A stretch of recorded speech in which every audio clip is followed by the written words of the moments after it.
ये जो हमारा ज्ञापन है वो कलेक्टर सर आके ही ले और हमारी समस्याएं सुने, क्योंकि जो भी लेकर हमको आगे से मिलते हैं वो कलेक्टर सर के द्वारा ही मिले जाते हैं। ये काम नहीं हो रहा, वो काम नहीं हो रहा, इतने दिन में करना चाहिए, इतने दिन में होना चाहिए, नहीं तो लेटर निकालेंगे, ऐसा हमको कलेक्टर सर के आदेश से ही प्राप्त होता है। तो हम चाहेंगे कि कलेक्टर सर यहाँ आए और हमारी समस्या सुने। मध्य प्रदेश में 2006 से लगातार काम कर रही आशा कार्यकर्ता अब सड़क पर हैं। करीब 80,000 से ज़्यादा आशा कार्यकर्ता प्रदर्शन कर रही हैं। नियमित वेतनमान के साथ साथ परमानेंट होने की उनकी मांग है। अलीराजपुर में हम मौजूद हैं। यहाँ करीबन 500 से ज़्यादा आशा कार्यकर्ताओं ने एक रैली निकाली है। कलेक्ट्रेट पहुँचे, उनसे हम बात करेंगे। क्या मुख्य मांगे हैं आपकी? जी, मैं मध्य प्रदेश आशा सहयोगिनी वर्कर्स यूनियन की प्रदेश अध्यक्ष रचना अग्रवाल हूं और आज यहां अलीराजपुर में अलीराजपुर की आशा और आशा सहयोगिनी बहनों के द्वारा अपनी मांगों के लिए रैली निकाली गई है और हम यहां कलेक्टर पर पहुंचे हुए हैं। हमारी जो प्रमुख मांगे हैं, जो एक लंबे समय से हम लगातार उठा रहे हैं कि आशा बहनों को केवल प्रोत्साहन राशि दी जाती है, उसके स्थान पर उन्हें मासिक नियमित वेतन दिया जाए, उन्हें सरकारी कर्मचारी का दर्जा दिया जाए। और अभी हाल ही में जो जैसा मुझे यहाँ पर ज्ञात हुआ है कि 7 मदों में सरकार के द्वारा पैसा बढ़ाया गया है जो उनको मिलना चाहिए प्रोत्साहन राशि के रूप में, लेकिन वो भी उनको नहीं दिया जा रहा है, ये कहकर कि राज्य सरकार के पास बजट नहीं है। दूसरा, आयुष्मान कार्ड जो कि उनके कार्य क्षेत्र में नहीं आता है, वो भी बनाने के लिए उन पर दबाव बनाया जा रहा है। आशा बहनें जो है लैपटॉप चलाना या कंप्यूटर चलाना नहीं जानती हैं और जो आयुष्मान कार्ड है वो मोबाइल से नहीं बन रहे हैं। ऐसी स्थिति में उनसे रोज रोज रिपोर्ट मांगी जा रही है और दबाव बनाया जा रहा है कि आपको बनाना होगा। तो ये भी समस्या के रूप में है। दूसरा, आशा बहनें जब गांव से एक गांव में एक आशा है 1000 की आबादी पर, तो वो जब आती हैं शहर और हॉस्पिटल के अंदर, कभी रात को 1 बजे भी आना पड़ता है, 2 बजे भी, क्योंकि गर्भवती महिलाओं को लेकर आती हैं, तो उनको रुकने के लिए, वॉशरूम के लिए या पानी पीने के लिए या विश्राम करने के लिए कोई व्यवस्था नहीं है। उनको आम पेशेंट की तरह कई बार तो गली में और परिसर में ही उनको सोना पड़ता है, कई बार उसकी भी व्यवस्था नहीं हो पाती है। खुद का खर्चा किराया लगाकर वो लोग पेशेंट को लेकर बार बार दौड़ती हैं, लेकिन उसके बावजूद वाउचर बनवाने के लिए, डॉक्यूमेंट्स इकट्ठा करने के लिए ताकि उनका पैसा जमा हो सके, वो उसके लिए काफ़ी भागदौड़ उनको करनी पड़ती है। और अंत में जो स्थिति बनती है, जो हर बार ही वो शिकायत करते हैं कि उनको मासिक पैसा नहीं मिलता है प्रोत्साहन राशि का भी, उसमें भी कई बार 2 महीने 3 महीने और कई बार उससे भी ज़्यादा समय हो जाता है और जितने वाउचर उनके बनते हैं उसका पूरा पैसा उन्हें नहीं मिलता है।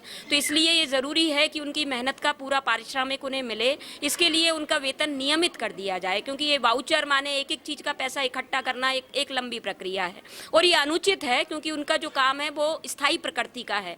इस देश में कभी बच्चे होना बंद हो जाएंगे, कभी टीकाकरण बंद हो जाएगा, ये सारी चीज़ें तो हमेशा हमेशा के लिए है। इसके लिए स्थायी प्रकृति का काम होने के कारण उनको स्थायी नौकरी होनी चाहिए, लेकिन इसकी मांग को अभी तक नहीं सुना गया है, इसलिए बार बार विवश हैं आवाज़ उठाने के लिए।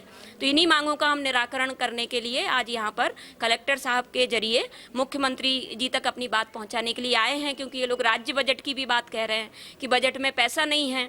तो बजट में पैसा नहीं है तो ये हमारी समस्या नहीं है, हमसे काम लिया जा रहा है और हमें उसके बदले में पैसा चाहिए, क्योंकि 4000 रुपया 2000 रुपया जो मिलता है आशा को, वो घर चलाने के लिए पहले ही पर्याप्त नहीं है, बहुत ही अपर्याप्त है और बहुत मुश्किल से गरीब परिवारों की महिलाएं हैं, बहुत मुश्किल से अपना संघर्ष करके ये काम कर रही हैं। तो उनको न्यायोचित जो उनका पारिश्रमिक है वो जरूर मिलना चाहिए, यही हमारी बात। आप लोग ज्ञापन लगातार दे रहे हैं लेकिन कोई मांग पूरी नहीं हो रही है। इससे आगे बढ़ के कोई योजना है आपके संगठन की? मतलब इससे ज़्यादा हम जो कर सकते हैं कि हम लगातार जो अपनी मांग है, धरना है, प्रदर्शन है, इसके जरिए बढ़ाएंगे। अगर ये पूरी नहीं होगी तो हमें अनिश्चितकालीन धरना और अनिश्चितकालीन काम रोको पर जाना पड़ेगा। यही जो संवैधानिक तौर तरीके हैं, माध्यम है विरोध जताने के, अपनी मांगे रखने के, उसी के जरिए हम करेंगे। और हमारा जो प्रयास है कि पूरे मध्य प्रदेश की आशाएं जो 80-85 हज़ार हैं उनको संगठित किया जाए और एक साथ जब मिलकर वो आवाज़ उठाएंगी तो निश्चित रूप से हम मध्य प्रदेश सरकार को विवश कर सकेंगे कि वो हमारी मांगों को सुने। अच्छा, कहा जाता है कि चुनावी साल में आप लोग ज़्यादा धरना प्रदर्शन करते हैं, मांगे करते हैं, बाकी समय में आप लोग शांत रहते हैं, ज़्यादा गतिविधि नहीं करते हैं। चुनावी साल शुरू हो गया इसलिए गतिविधि है?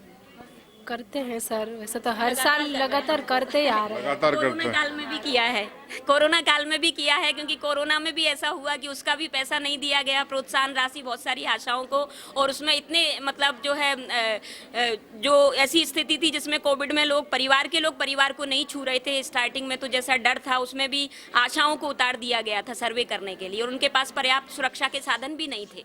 और बाद में अगर उनकी मृत्यु होने पर उनका उसका जो पैसा मिलना था वो भी आशाओं के लिए प्रावधान नहीं था। तो मतलब रिस्क पूरा था और उसमें मुआवजा कुछ भी नहीं था। उसके बावजूद आशाएं गई, उन्होंने वैक्सीनेशन भी करवाया, उन्होंने सर्वे भी किए, सब कुछ किया।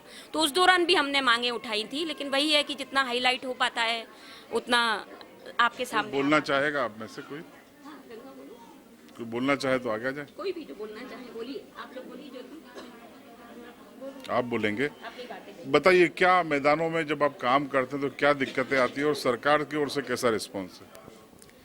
हम जैसे गांव में काम करते हैं तो हमारा ऐसा फील्ड है जहाँ पर गाड़ियाँ नहीं जाती हैं ना कुछ नहीं। ऐसी स्थिति में हम गांव में जाके गांव के हितग्राही से हमको गाली सुनने को मिलती है।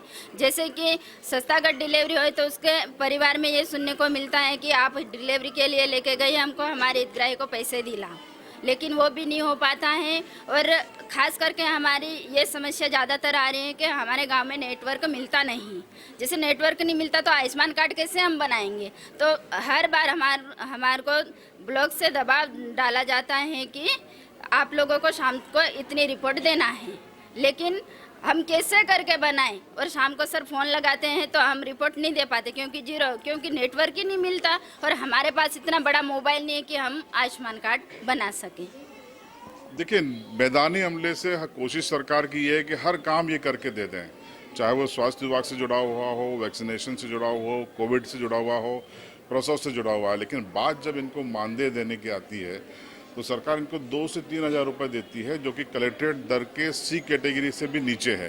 ये सरकार की अमानवीयता है जो इनके साथ लगातार जारी है, और ये एक तरीके से वो हनन है मानवाधिकार का जो खुद सरकार कर रही है। अब आपकी राय कमेंट बॉक्स में जरूर दीजिए।